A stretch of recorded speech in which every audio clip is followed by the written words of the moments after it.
My name is John Stewart Reid. I am an acoustic physics scientist, and an event occurred in 1996 which totally changed my life because, well, my daddy and I had traveled in Egypt many times. We were both fascinated by ancient Egyptian technologies particularly, and this was the first opportunity that we actually had of being in the king's chamber of the Great Pyramid all alone. You know, it's extraordinarily resonant.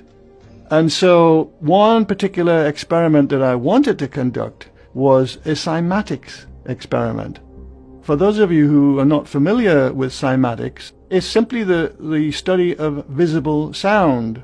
Whenever you have sound and you have a membrane, there has to be what's termed a cymatic pattern imprinted onto that membrane.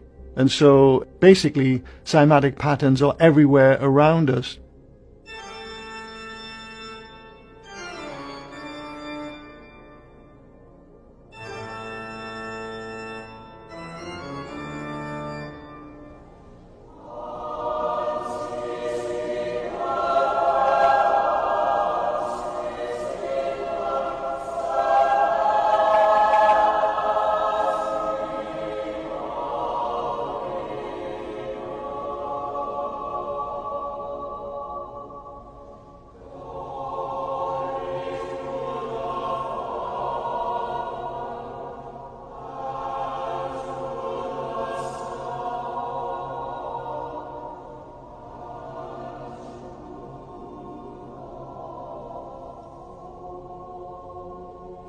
Anyway, we set up this really novel experiment to make visible the resonances in that granite sarcophagus. I placed a small speaker there, and about 20 minutes into the experiment, suddenly on the surface of the membrane came what appeared to be an ancient Egyptian hieroglyph. Now this was an astonishing moment in my life. This hieroglyph was the Djed pillar. Symbolically, it's the backbone of the god Osiris. And this cymatic Djed pillar wasn't static. It was snaking, really dynamically on the surface of the membrane. And every time we changed the frequency, a new hieroglyph would appear in the sand. At the time when this was all happening, I couldn't really even think about how is this possible. But what happened, which proved to be a great gift actually, was that 3 weeks before going out to Egypt for this research mission, I quite badly injured my lower back and I was in excruciating pain. I had been to a physiotherapist a couple of times, but nothing had really touched this pain. Anyway, to cut a long story short, about 20 minutes into this experiment, I suddenly realized that there was no pain in my lower back. The pain had just completely vanished.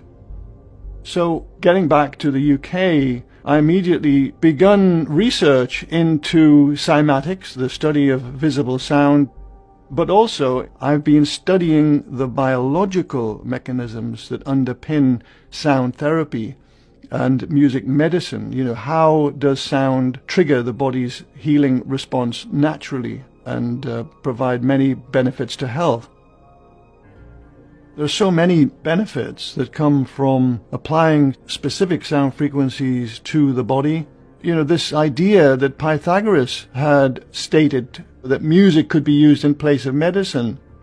And after that amazing experience that I had in the Great Pyramid, how was it that my back was, apparently miraculously healed within only 20 minutes of making sound? So I decided to study the effects of sound frequencies and music on human blood. And it consisted of very simple experiments. We would take a test tube of human blood in the lab incubator, which has a small speaker in it. Then 20 minutes of exposure of the blood in the music incubator, and it was hard to believe the results that we were seeing. Every type of music, every genre of music that we played to the blood produced a massive increase in the viability of the red blood cells. It was really astonishing. The blood was being super oxygenated. And then when we know that almost every healing mechanism in the body is supported by oxygen, so it becomes obvious that it's a very, very important discovery that we've made. And obviously it's one of the many mechanisms that we now know is at work in terms of health benefits when we are immersed in a sound environment. Particularly the low frequencies can be readily absorbed by our bodies and therefore have positive effects not only on our blood but also on many other aspects of our physiology.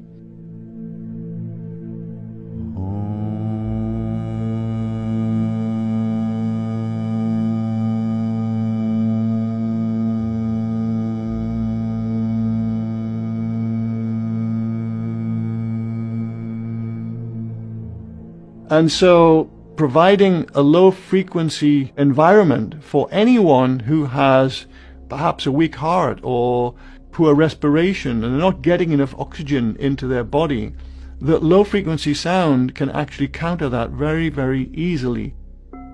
So all these people, who are saying they've had wonderful experiences in gong baths, for example, or Tibetan bowl baths or crystal bowl baths, these are real effects. They're real medical effects and they can be measured. So the future, I believe, is very bright for sound therapy and for music medicine.